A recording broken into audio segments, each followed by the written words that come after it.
Hello friends, இன்றைக்கான கதையை பார்ப்போமா? ஒரு அழகான இளைஞன் அந்த ஊரில் இருக்க ஒரு விவசாயியோட மகளை திருமணம் பண்ணிக்கணும்னு ஆசைப்பட்றான்.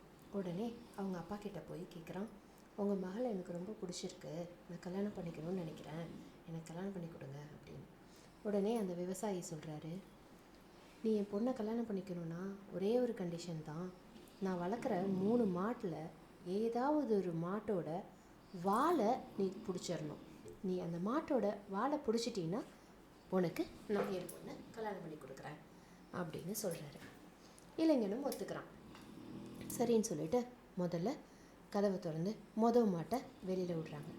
அந்த மாடா பார்க்குறதுக்கே நல்ல ஜைஜாண்டிக்காக நல்ல மொரட்டு உடம்போட சீறி பாஞ்சு ஓடி வருது. அதை பார்த்தோன்னே இளைஞனுக்கு என்ன பண்ணுறதுனே தெரியல. ஆஹா, இந்த மாடு பயங்கரமாக இருக்குடா, அவ்வளோதான், இதை பிடிச்சி முட்டுச்சுன்னா அவ்வளோதான் நம்ம அப்படின்னு சொல்லிட்டு, இன்னும் தான் 2 மாடு இருக்குல்ல, அதை பிடிச்சிக்கலாம் அப்படின்னு சொல்லிட்டு ஓரமாக ஒதுங்கி நின்றுட்டான். அந்த மாடு ஓடி போயிடுச்சு. அடுத்து 2வது மாடு கதவை திறக்கிறாங்க.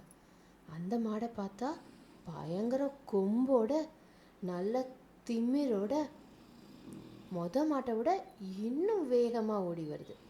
அதை பார்த்தோன்னே இளைஞனுக்கு உயிரே போயிட்டு ஓடி போய் ஒளிஞ்சுக்கிறான். கடைசி 3வது மாட்டில் பார்த்துக்கலாம் அப்படின்னுட்டு இந்த மாடும் வேகமாக ஓடி போயிடுச்சு இளைஞனை கடந்து. கடைசியாக 3வது மாட்டை திறக்கிறாங்க. அந்த 3வது மாட்டை பார்த்தோன்னே இளைஞனுக்கு ரொம்ப சந்தோஷமாயிடுச்சு. ஆஹா, இது நல்லா சோனி மாடாக இருக்குது, ஸோ இதை நம்ம பிடிச்சிடலான்னு. அந்த மாடும் ரொம்ப எலும்பும் தோலுமா நடக்கவே முடியாமல் நடந்து வருது. இளைஞன் ரொம்ப சந்தோஷப்பட்டு கண்டிப்பாக இந்த மாட்டோட வாழை பிடிச்சிடலாம், ஸோ பொண்ணு நமக்கு தான் அப்படின்ட்டு போகிறான். ஆனால் போய் பார்த்த இளைஞனுக்கும் ஒரே அதிர்ச்சி. ஏன்னா அந்த மாட்டுக்கு வாலே இல்லை. அப்போ தான் அவனுக்கு தெரியுது, ஆஹா, நமக்கு வந்த வாய்ப்பை தழுவு விட்டோமே அப்படின்னு. இப்படி தான் ஃப்ரெண்ட்ஸ், நம்மளுமே வாழ்க்கையில் வர பல வாய்ப்புகளை நழுவ விட்டுடுறோம்.